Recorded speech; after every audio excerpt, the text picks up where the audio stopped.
All right, welcome back to Pipes Pro Talk, and I want to react to the Rams-Cowboys game on Sunday Night Football in Week 1. Coming into this game, I thought the Cowboys were the better team, but I did predict the Rams to win based off the shortened offseason that the Cowboys went through with a new coach in Mike McCarthy. I was pleasantly surprised by the game I watched. It was my favorite of Week 1.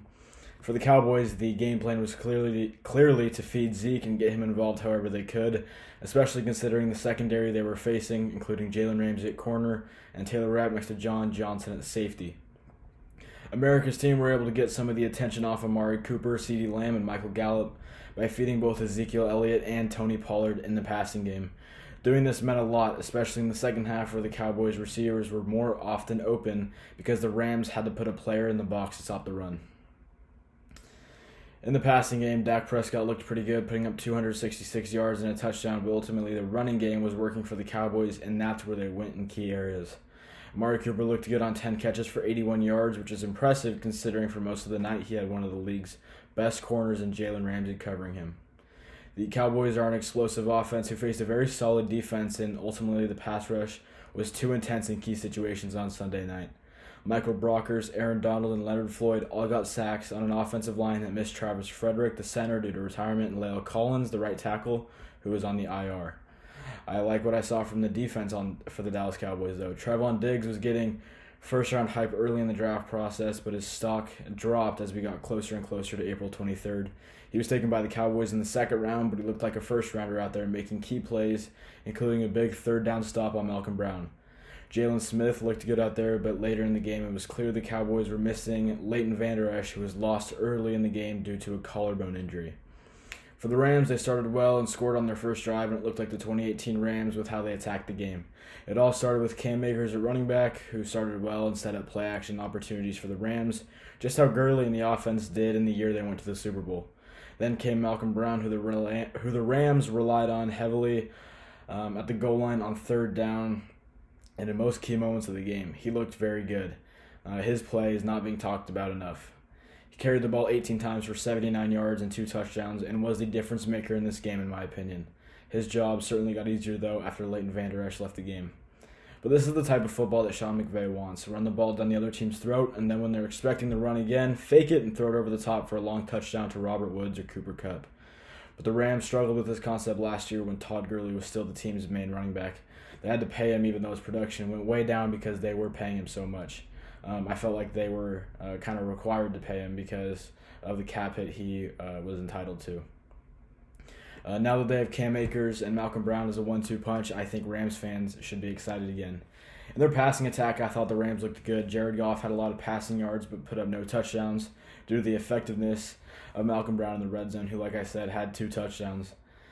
Overall, it was an exciting offensive performance from the Rams and was another exhibit of Sean McVay's offensive genius.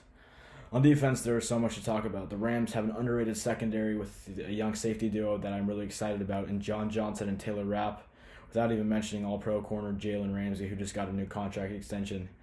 The pass rush of Aaron Donald, who was incredible as always, next to Michael Brockers, who was actually supposed to be a Baltimore Raven because of COVID.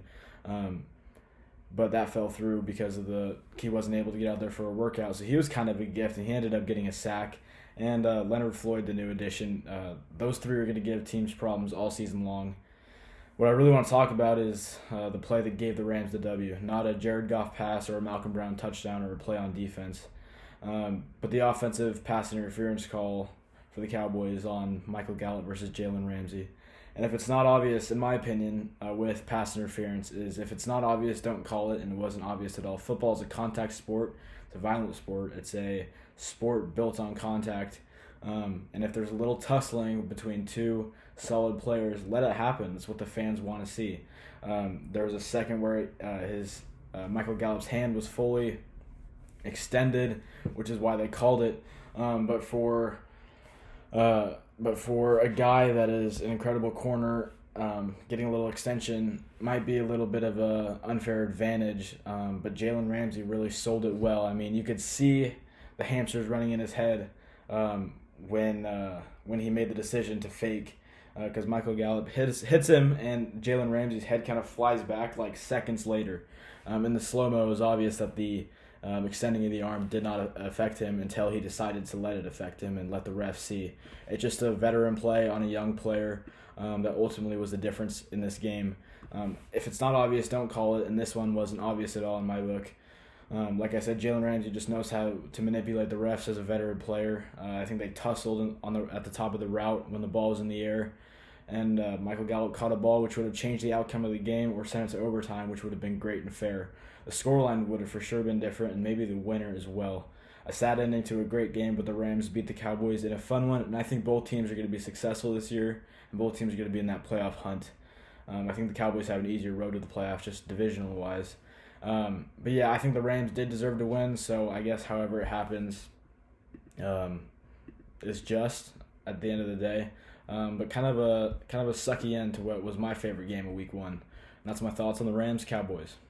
Hi, thanks for watching Pipes Pro Talk on YouTube. If you enjoyed what you saw, be sure to like, comment, and share with your friends. And if you want to see more, subscribe and hit the notification bell.